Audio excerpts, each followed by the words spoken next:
तो नमस्कार साथियों, आप लोगों का बहुत बहुत स्वागत है हमारे इस इम्पॉर्टेंट टॉपिक वाली सीरीज़ में। आज हम करने वाले हैं हिस्ट्री के कुछ इंपॉर्टेंट पॉइंट्स। ठीक है, जो कंप्लीट हिस्ट्री में जो इंपॉर्टेंट पॉइंट्स हैं वो आज हम इसमें कंप्लीट करने वाले हैं। इसके पहले हमने ज्योग्राफी कर लिया, हमने सिविक्स कर लिया, हमने इको कर लिया। आज हम करने वाले हैं हिस्ट्री। ठीक है, तो इसमें जो इंपॉर्टेंट पॉइंट्स आपको अच्छे से पढ़ लेना है एग्जाम देने जाने से पहले। ठीक, तो आइए बिना किसी देरी के स्टार्ट करते हैं।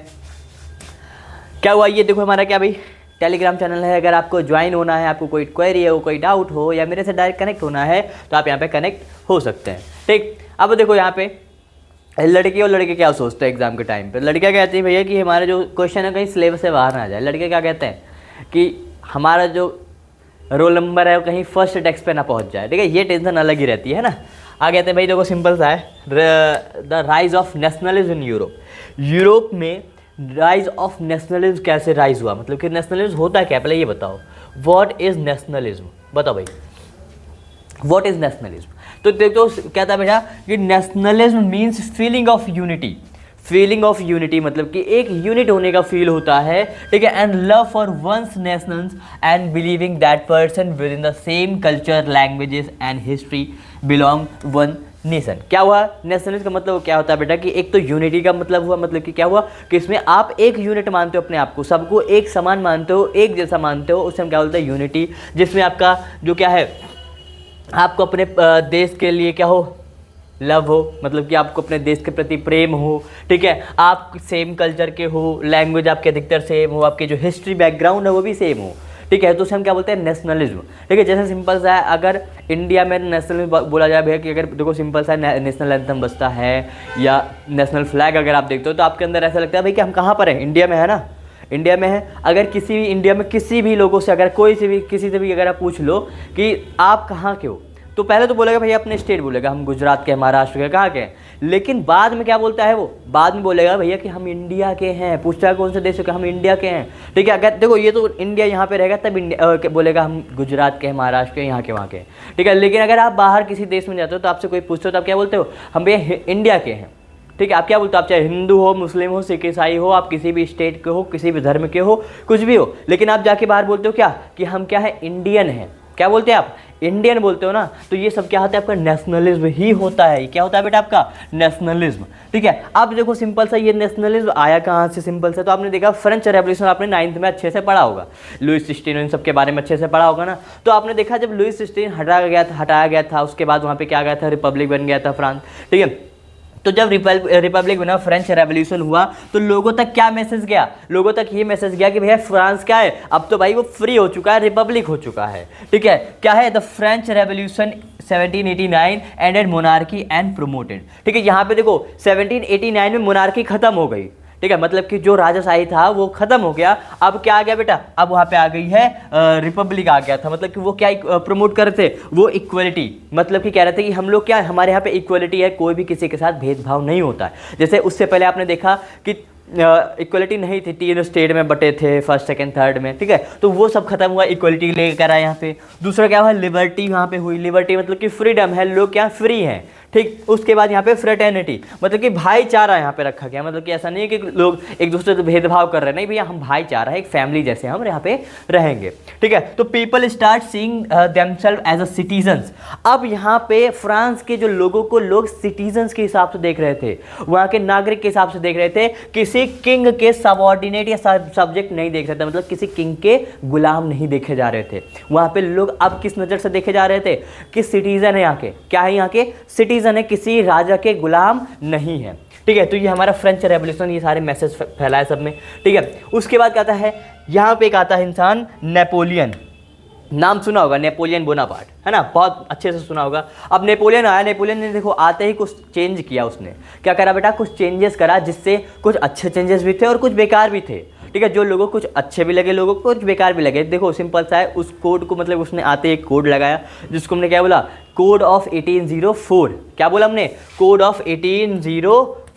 हमने 1804 का कोड लगाया जिसे हम नेपोलियनिक कोड भी बोलते हैं, ठीक है। तो यहाँ पर क्या हो बेटा, इस कोड में देखो सिंपल सा है, नेपोलियन ने कुछ उसके एडवांटेजेस मतलब कि कुछ बढ़िया भी कर रहा था उस कोड में और कुछ बेकार भी कर रहा था। बढ़िया क्या कर रहा था भैया कि यूनिफॉर्म लॉज ले आए, मतलब कि सिंपल सा है कि यहाँ पे जो लोग हैं वो लॉ के हिसाब से बराबर है, कानून के बिफोर क्या है कि peoples are equal before law, मतलब कि कानून से पहले भी वो बराबर है, ठीक है। उसका equality before law, equality before law आगे आपका वही सिंपल सा है कि जो इक्वलिटी है, लोग समान है, कानून से पहले ही समान है, इक्वलिटी बिफोर लॉ है। वहाँ पे यूनिफॉर्म लॉज मतलब कि सबके लिए समान अधिकार लेकर आए, समान नियम कानून लेकर आए, ठीक है। एवोल्यूशन ऑफ फ्यूडल सिस्टम का एवोल्यूशन कर दिया। फ्यूडल सिस्टम क्या होता है कि आप किसी के सबऑर्डिनेट हो, किसी के अंडर काम कर रहे हो, तो वो सिस्टम को इसने खत्म कर दिया। फिर आपने देखा but he also rule like a dictator. अब बताओ सर इतना सब अच्छा कर रहा है, तो सर तो बहुत अच्छा कर रहा है, लेकिन फिर वो एक डिक्टेटर की तरह रोल कर रहा था। उसने सेंसरशिप लागू किया था, मतलब कि कोई इसके खिलाफ नहीं जाएगा। उसने वुमेन्स को फ्रीडम और क्या कहते हैं प्रॉपर्टी के राइट्स नहीं दिए थे, राइट टू वोट नहीं दिया था, ठीक है। और लोगों को जबरदस्ती कहाँ भर्ती करा था बेटा, आर्मी में। तो ये सब उसके डिसएडवांटेजेस भी थे, इसलिए उसको क्या बोलते थे कि वो डिक्टेटर की तरह रोल कर रहा था। किसकी तरह, डिक्टेटर की तरह रोल कर रहा था। फिर आता है यूनिफिकेशन ऑफ इटली। आपने देखा इसके बाद एक इंपॉर्टेंट भैया जो सिंपल सा है, नेपोलियन 1815 तक राज किया। कितना भाई, 1815 तक, कितना ये भैया रहा है 1815 तक। अब 1815 में बैटल ऑफ वाटरलू हुई। क्या हुई बेटा, बैटल ऑफ वाटरलू हुई। बैटल ऑफ वाटरलू में ये हार गया था। कौन से 4 देश जीते थे बेटा, प्रैब कंट्रीज। प्रैब कंट्रीज क्या होते हैं, आपको कमेंट सेक्शन में फुल फॉर्म लिखना है प्रैब कंट्रीज का, ठीक है। उसके बाद आपने देखा कि प्रैब कंट्रीज के बाद क्या आया बेटा, तो मतलब कि वहाँ पे फिर से बर्बन डायनेस्टी वहाँ पे रिस्टोर करी गई 1815 में, और फिर 1830 में फिर से उसको हटा दिया गया था लिबरल्स के द्वारा, मतलब कि उसको फिर से हटा दिया गया था, ओवरथ्रोन कर दिया गया था। अब एक आप आ सकता है आपका यूनिफिकेशन ऑफ इटली। इटली का यूनिफिकेशन क्या होता है बेटा, तो सिंपल सा है, Italy was divided into many small state. बहुत सारे स्मॉल स्टेट में इटली डिवाइडेड थी, ठीक है। People want one unit country. अब पीपल भाई सिंपल सा कई सारे स्टेट में डिवाइड थी, जैसे आपने 3 भागों में देखा था, ठीक है। ऑस्ट्रेलियन हैब्सबर्ग था, ठीक है, बीच में क्या था पॉप था, और लास्ट में क्या था लास्ट में भी एक था ना। तो क्या होता बेटा कि 3 भागों में डिवाइड था। तो आपने देखा कि यूनिफिकेशन क्या हो गया, उसमें उन सबको एक साथ कर दिया गया, मतलब कि यूनिफिकेशन ऑफ इटली आपको पढ़ के जाना है, ठीक। उसके बाद आपने देखा कि revolutionaries and leaders work for unity. यहाँ पे जो रिवोल्यूशनरीज थे, आपने इटालियन रिवोल्यूशनरी का नाम सुना था, गुस्सीपी मजीनी। उन्होंने कई सारी क्या बनाया था, कैसे सोसाइटी बनाई थी, ठीक है, जिससे क्या कहते हैं रिवोल्यूशनरी एक्टिविटी स्प्रेड कर सके। जो वर्कर्स थे वो यूनिटी के लीडर से वर्क किया था यूनिटी के लिए। यूनिफिकेशन ऑफ जर्मनी आपको अच्छे से पढ़ के जाना है। यूनिफिकेशन ऑफ जर्मनी क्या होता है बेटा, कि जर्मनी वाज आल्सो डिवाइडेड, ये भी डिवाइडेड था, ठीक है। आपको इसमें एक आ सकता है कि chief architect of German unification के चीफ आर्किटेक्ट कौन थे, बताओ भाई। Chief architects of German unification आप बोलोगे सर ओटोमन बिस्मार्क। कौन था बेटा, ओटोमन बिस्मार्क। आपको मुझे कमेंट सेक्शन में बताना है कि इटली में कौन राजा बना था यूनिफिकेशन के बाद, और जर्मनी में कौन बना था, ठीक है। उसके बाद रोल ऑफ कल्चर। आपसे सिंपल सा है, क्या अब मुझे बताओ, क्या आप किसी पे अगर राज करना है, अगर आपको कहीं पे आपको कब्जा करना है, तो क्या सिर्फ आप क्या कह सकते हो, सिर्फ आप हथियार से लड़ सकोगे? आप सिर्फ हथियार ले लो और लोगों को मार लो, आप क्या लोगों मार डालो, सब क्या आप कब्जा कर लोगे? नहीं सर, आपको क्या करना पड़ेगा, कुछ कल्चरल के हिसाब से भी लोगों के अंदर क्या लाना पड़ेगा बेटा, लोगों के अंदर आपको नेशनलिज्म जगाना पड़ेगा, ठीक है। उनके अंदर की फीलिंग्स को जगाना पड़ेगा। जैसे क्या हुआ कि हमारे जो सॉन्ग्स है, अब मुझे बताओ जो इंडियन कोई सॉन्ग है, ठीक है बेटा, क्या है इंडियन, अगर कोई सॉन्ग बताया जाए तो आप बताओगे कि सर ये हमारे इंडिया का सॉन्ग है, ठीक है। तो सॉन्ग भी आपके अंदर यूनिटी लाती है, ठीक है। उसके आपने देखा पोएम्स हैं, पेंटिंग्स हैं, लैंग्वेजेस हैं, ये सब भी आपको नेशनल फीलिंग आपके अंदर स्प्रेड करती है। आप कहीं दूसरे देश जा रहे हो, आपको वहाँ पे कहीं आपको फ्लैग दिख गया अपना इंडिया का, आप बोलोगे भैया ये हमारे इंडिया का फ्लैग है। आपको कोई हिंदी बोलता हुआ दिख गया दूसरे देश में, तो आप उससे भाईचारा बना लोगे, आप वो कहीं का भी हो पूरे इंडिया में, लेकिन आप बोलोगे सर आप इंडियन हो, आप हिंदी बोल रहे हो, आप हमारे भाई हो, ठीक है। उसके बाद लैंग्वेज हो गया, पोएम्स अगर कोई है, सॉन्ग्स है, अगर मान लो कोई देशभक्ति सॉन्ग बज रहा है, तो आप क्या बोलोगे भैया कि ये हमारे देशभक्ति सॉन्ग है, आपके अंदर नेशनल फीलिंग आती है ना, तो वही होता है रोल ऑफ कल्चर का, ठीक है। लिबरल नेशनलिस्ट क्या थे, तो अब मैंने आपको बताया कि 1813 में क्या हुआ था, 1830 में जो बर्बन के थे कंजर्वेटिव्स थे उसको हटा के फिर से हटा दिया, ओवरथ्रोन कर दिया गया था, और फिर वहाँ पे आ गए थे लिबरल्स। ठीक है, अब लिबरल्स चाहते क्या थे, तो कहते हैं भैया हमको फ्रीडम चाहिए, पहले तो हमें आज़ादी चाहिए, हमें क्या चाहिए, फ्रीडम चाहिए, हमें किसी के सबॉर्डिनेट नहीं रहना है, हमें अपना फ्री रहना है हमें बस। ठीक है, फिर आता है उनको क्या चाहिए, उनको कॉन्स्टिट्यूशन चाहिए, मतलब कि जो नियम कानून है एक रिटन फॉर्म में होना चाहिए, मतलब उसके अकॉर्डिंग ही वहाँ का जो राजा है, वहाँ का जो किंग है वो काम करेगा, वहाँ की जो गवर्नमेंट है। इक्वलिटी चाहिए इनको, समानता चाहिए इनको, क्या चाहिए, समानता चाहिए इनको। एंड ऑफ मोनार्की, जो मोनार्कियल सिस्टम है उसको एंड चाहिए, मतलब कि मोनार्की खत्म हो जाए उसको चाहिए इनको। ठीक है, तो ये थे आपके लिबरल नेशनलिज्म। ठीक, अब आते हैं, हाँ इसमें एक लाइन आ सकती है, नोट कर लेना आप, कि if France sneezes the rest of Europe catches cold. ये एक लाइन है, आपसे आप पूछ सकता है कि इसमें आपको एलेबोरेट करना इसका मतलब क्या हुआ, या पूछ सकता है कि इसको किसने कहा था, किसके लिए कहा था। ठीक है, किस वजह से कहा था, ये आपसे पूछ सकते हैं। ठीक है, और एक आपने ये हम इंपॉर्टेंट क्वेश्चन हमने डिस्कस किया था ये। ठीक, उसके बाद है नेशनलिज्म इन इंडिया। इंडिया में भाई देखो नेशनलिज्म कैसे फैला, तो आपने देखा इंडिया में देखो सिंपल सा, यूरोप में पहले नेशनलिज्म हुआ, फिर आया इंडिया में। इंडिया वाले यूरोप को देखे, तो यहाँ पे देखो फर्स्ट वर्ल्ड वॉर, पहली जो फर्स्ट वर्ल्ड वॉर हुई थी 1914 में हुई थी, है ना। तो 1914 में जब हुई तो यहाँ पे नेशनलिज्म स्प्रेड होने लगी धीरे धीरे। ठीक है, वॉर इंक्रीज, यहाँ पे वॉर की वजह से क्या क्या यहाँ पे बढ़ गया इंडिया में, तो आपने देखा वॉर की वजह से टैक्सेस बढ़ गए थे। क्या बढ़ गए थे, टैक्सेस बढ़ गए थे, मतलब कि जब भाई वॉर है तो खर्चे लगेंगे, तो गवर्नमेंट क्या लेने लगी, लोगों से टैक्स लेने लगी। यहाँ पे इनकम टैक्स भी इंट्रोड्यूस करवा दिया गया था। कौन सा, इनकम टैक्स, कौन सा, इनकम टैक्स यहाँ पे इंक्रीज करा दिया गया था।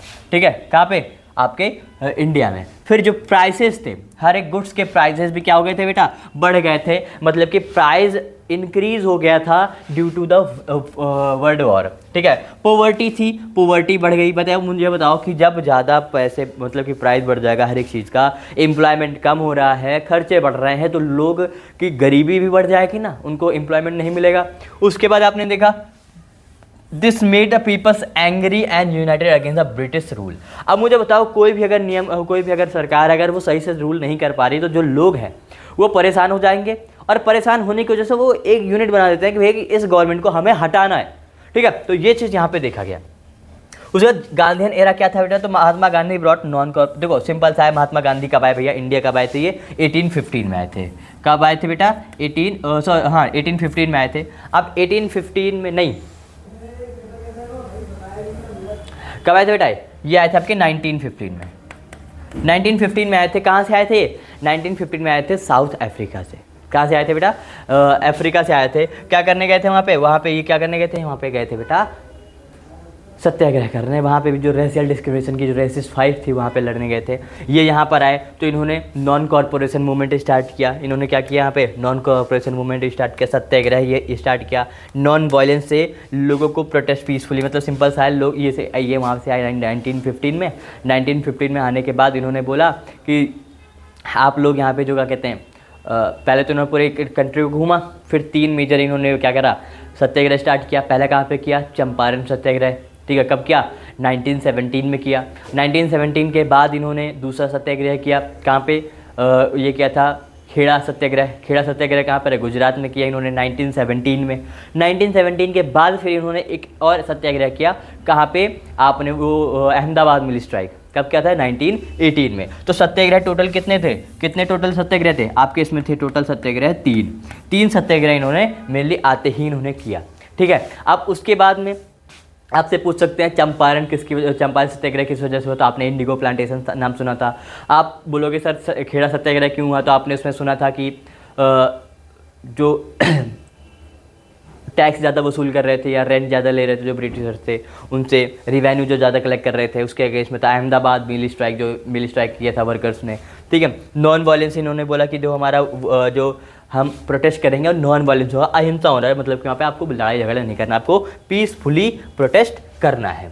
ठीक है, उसके बाद हाँ, नॉन कॉर्पोरेशन मूवमेंट क्या हुआ, कब स्टार्ट हुआ, तो 1920 में स्टार्ट हुआ। नॉन कॉर्पोरेशन मूवमेंट कब स्टार्ट हुआ, 1920 में स्टार्ट हुआ था। यहाँ पे पीपल ने क्या करा, बायकॉट कर दिया ब्रिटिश गुड्स को, लेफ्ट गवर्नमेंट जॉब्स कर दिया, गवर्नमेंट जॉब को छोड़ दिया, इन्होंने स्टॉप अटेंडिंग ब्रिटिश स्कूल्स। ठीक है, सिंपल सा नॉन कॉर्पोरेशन मूवमेंट 1920 में स्टार्ट हुआ। 1920 में जब ये स्टार्ट हुआ बेटा, तो यहाँ पे जो लोग थे वो ब्रिटिश गुड्स को बायकॉट करने लगे। यहाँ पे जो लेफ्ट गवर्नमेंट जॉब थी उसको लोग छोड़ने लगे, भाई ब्रिटिश गवर्नमेंट के अंडर काम नहीं करेंगे। फिर क्या बोला इन्होंने, जो ब्रिटिश स्कूल था वहाँ से बच्चे छोड़ने लगे, भाई हम ब्रिटिश स्कूल में नहीं जाएंगे। ठीक है, उसके बाद में नॉन कॉर्पोरेशन मूवमेंट के बाद आपने देखा सिविल डिसोबीडिएंट मूवमेंट स्टार्ट कहाँ से होता था, तो बोलोगे सर ये सॉल्ट मार्च से स्टार्ट हुआ था। कहाँ से स्टार्ट हुआ था, सॉल्ट मार्च से स्टार्ट हुआ था, मतलब कि जो डांडी मार्च था वहाँ से स्टार्ट हुआ था। ठीक है, सिविल डिसोबीडिएंट मूवमेंट, इसमें जो सॉल्ट लॉ था उसको ब्रोक किया था, यहाँ पे ख़त्म किया था। ठीक है, उसके बाद आपने देखा रिफ्यूज्ड टू पे टैक्सेस, यहाँ पे टैक्स को पे करने के लिए भी रिफ्यूज़ किया गया था इस सिविल डिसोबीडिएंट मूवमेंट के अंडर। ठीक है, डिमांड फ्रीडम, यहाँ पे फ्रीडम की डिमांड की जाने लगी। ठीक है, तो नॉन कॉर्पोरेशन मूवमेंट सिंपल सा आपको कॉपरेट नहीं करना, और सिविल डिसोबीडिएंट मतलब कि आपको कॉपरेट भी नहीं करना, और जो नियम कानून बने उसको आपको डिसओबे करना है, आपको उसको मानना नहीं है, उसको पालन नहीं करना है। ठीक है, उसके बाद हम देखा कि रोल ऑफ डिफरेंट ग्रुप्स। अब मुझे बताओ कि ये इतने सारे मूवमेंट हो रहे हैं, तो इसमें अलग अलग ग्रुप्स के रोल्स भी अलग अलग होंगे। तो रोल्स हम देखेंगे, पीजेंट्स का क्या रोल था बेटा, तो wanted land and low taxes. ये क्या बचा रहे थे, ये किस लिए यहाँ पे पार्टिसिपेट किए थे मूवमेंट में, तो इनको इन्हें चाहिए था लैंड, और इन्हें चाहिए था लो टैक्सेस, टैक्स भी लो चाहिए। वर्कर्स किस लिए यहाँ पे पार्टिसिपेट किए थे, तो वांटेड बेटर वेजेस, इनको अच्छी तनख्वाह चाहिए, इनको अच्छा वेजेस चाहिए, इसलिए इन्होंने पार्टिसिपेट किया था। जो बिजनेसमैन थे वो क्या किस लिए था, wanted freedom from British control, ये ब्रिटिश कंट्रोल से फ्रीडम चाहते थे, मतलब कि हम किसी हिसाब से अपना ट्रेड कर सकते हैं, कोई भी इसमें आके इंटरफेयर ना करे। ठीक है, उसके बाद वुमेन किस लिए थी, तो join protest and marches. Simple सा है, ये कैसे ज्वाइन करती थी बेटा, पार्टिसिपेट कैसे करती थी, तो ये प्रोटेस्ट हुआ, कोई मार्च हो गया तो उसमें वो क्या कहते थे, ज्वाइन हो जाती थी। ठीक है, जैसे प्रोटेस्ट करना है, ठीक है, तो उसमें वो ज्वाइन हो जाएंगी, कोई मार्च करना है, ठीक है, तो उसमें ज्वाइन हो जाएंगी महिलाएं। ठीक है, लिमिट्स ऑफ नेशनलिज्म के लिमिट्स क्या है, तो not all groups became benefit equally. अब मुझे बताओ, क्या जो नेशनलिज्म हुआ, कोई मूवमेंट चल रहा है, क्या उस मूवमेंट से सारे लोग बराबर से बेनिफिशियल होते हैं, नहीं सर, बराबर से बेनिफिशियल नहीं होते हैं। किस लिए नहीं होते हैं, क्योंकि आपने देखा कि अगर कोई एक नियम बनाए तो किसी के लिए ज़्यादा हो जाता है, नियम सही हो जाता है, किसी के लिए बेकार हो जाता है। ठीक है, तो ये क्या होता है कि बराबर से नहीं हो। जैसे मान लो अगर हम यहाँ पे बोलेंगे कि चलो ठीक है बेटर वेजेस तुम्हें दे देते हैं, अब बेटर वेजेस इनको तो इनके लिए फ़ायदा हो गया, लेकिन बेटर वेजेस देने के लिए बिजनेसमैन का नुकसान होगा ना, तो किसी लिए बराबर फ़ायदा हुआ नहीं सर। ठीक है, उसका some movement failed due to the lack of unity, और कुछ मूवमेंट इसीलिए फेल्ड हो गए थे यूनिटी के लैक में। जैसे मान लो अगर इसमें हम करें तो कुछ हिंदू के लिए ठीक है, क्या है, हिंदू के लिए ठीक है, लेकिन मुस्लिम के लिए बेकार है। ठीक है, हिंदू के लिए ठीक है, मुस्लिम के लिए बेकार है, तो यहाँ पे भी क्या होगा बेटा, सही से ये लोग एक यूनिट नहीं होंगे। ठीक, उसके बाद मेकिंग ऑफ ग्लोबल वर्ल्ड, छोटा चैप्टर, ज़्यादा इसमें से आएगा नहीं बेटा, तो देख लेते हैं। फिर भी ग्लोबलाइजेशन आपने पढ़ लिया भाई, सिंपल सा कनेक्टेड कंट्रीज थ्रू था, किसकी वजह से लोगों का एक दूसरे कंट्री एक दूसरे से कनेक्ट होती हैं। तो क्या था, ट्रेड, कई सारी कंट्री आपस में कनेक्ट होती है, किसकी वजह से, ट्रेड, व्यापार कर रहे हैं उसकी वजह से कनेक्ट होती हैं। माइग्रेशन की वजह से भी कनेक्ट होती है, सिंपल सा, जैसे मान लो यहाँ से कनाडा लोग बहुत भगते हैं, ठीक है, तो वो भी हो गया। उसके बाद एक्सचेंज ऑफ आइडियाज़ का भी एक्सचेंज होता है ग्लोबलाइजेशन में, मतलब कि आइडिया, अगर कोई एक कंट्री है, कोई आइडिया को एक्सेप्ट किया है, तो उसके हिसाब से दूसरे कंट्री भी उसको कॉपी कर सकते हैं, कॉपी कर लेते हैं, सकते क्या, सिल्क रूट क्या आ सकता है, पूछ सकते हैं मुझे, तो trade routes connecting Asia. Silk route क्या होता है, एक ट्रेड रूट है, एक ट्रेड रूट है जहाँ पे मेनली व्यापार होता है जिस रूट से। ठीक है, कहाँ से किसको कनेक्ट करता है, एशिया को कनेक्ट करता है, यूरोप को कनेक्ट करता है, और अफ्रीका को। एशिया, यूरोप और अफ्रीका को कनेक्ट करता है, उसे हम क्या बोलते हैं, सिल्क रूट। क्या बोलते हैं उसे हम, यहाँ पे हम बोलेंगे बेटा सिल्क रूट। ठीक है, उसके बाद आपने देखा कॉलोनियल ट्रेड क्या होता है। हाँ, कॉलोनियल ट्रेड क्या होता है बताओ, व्हाट इज कॉलोनियल ट्रेड, तो कॉलोनियल ट्रेड होता है कि यूरोपियन ट्रेड, ठीक है, raw materials from the colonies manufactured goods to colonies. Simple सा है, कॉलोनियल ट्रेड क्या होता है कि आपको जो रॉ मटेरियल है वो कॉलोनी से लेकर जाओगे, मतलब कि जो ब्रिटिशर्स है वहाँ से लेकर जाओगे, और जो मैन्युफैक्चर्ड गुड है वो कॉलोनी को दे के जाओगे, तो ये क्या हो गया, कॉलोनियल ट्रेड हो गया। सिंपल सा, जो ब्रिटिशर ट्रेड कर रहे थे भाई। ठीक है, इंडेंजर्ड लेबर कौन होते हैं भाई, तो इंडेंजर्ड लेबर होते हैं कि poor Indians were taken to plantation. अब मतलब कि जो गरीब इंडियंस थे बेचारे, इंडियंस जो गरीब थे उनको ज़बरदस्ती उठा के किसी दूसरे प्लेस पे, किसी दूसरे देश ले जाते थे, वहाँ पे उनसे प्लांटेशन काम करवाते थे। जैसे कैरिबियन हो गया, कैरिबियन यहाँ पे ले जाते थे, अफ्रीका ले जाते थे, साउथ ईस्ट एशिया ले जाते थे। They work under very hard condition, बहुत हार्ड कंडीशन में ये काम करते थे। मतलब इनसे जो कंडीशन, वर्किंग कंडीशन था वो बहुत ही ज़्यादा हार्ड थी, बहुत ज़्यादा ऑपरेसिव थी। ठीक है। World war and economy, world war and economy हमने देखा कि सिंपल सा war disturb the trade and production. Simple सा जब भाई लड़ाई होती है तो ट्रेड और प्रोडक्शन को ख़त्म कर देते हैं। After war many countries face depression, simple सा है बहुत सारी कंट्रीज डिप्रेशन। सिंपल है जो कंट्रीज किसी से लोन ले लिया, मान लो लड़ रही हैं और लड़ते लोन ले लिया, पैसे ले लिया भैया कि चलो पैसे हमारे पास कम पड़ रहे हैं लेकिन लड़ूंगा जरूर, पैसे कम पड़ जाए, उधार लेना पड़े लेकिन लड़ेंगे जरूर। ठीक है, तो वो भी क्या था, वॉर खत्म हो गई तो बेटे अब भिखमंगे बन जाएंगे, है ना। ग्रेट डिप्रेशन, अब ग्रेट डिप्रेशन 1929 में आया। ग्रेट डिप्रेशन 1929 में आया जिसमें इंडस्ट्रीज़ क्या हो गई, क्लोज हो गई। इंडस्ट्रीज़ क्या हो गई, क्लोज हो गई, अब काम ये नहीं कर पा रही हैं।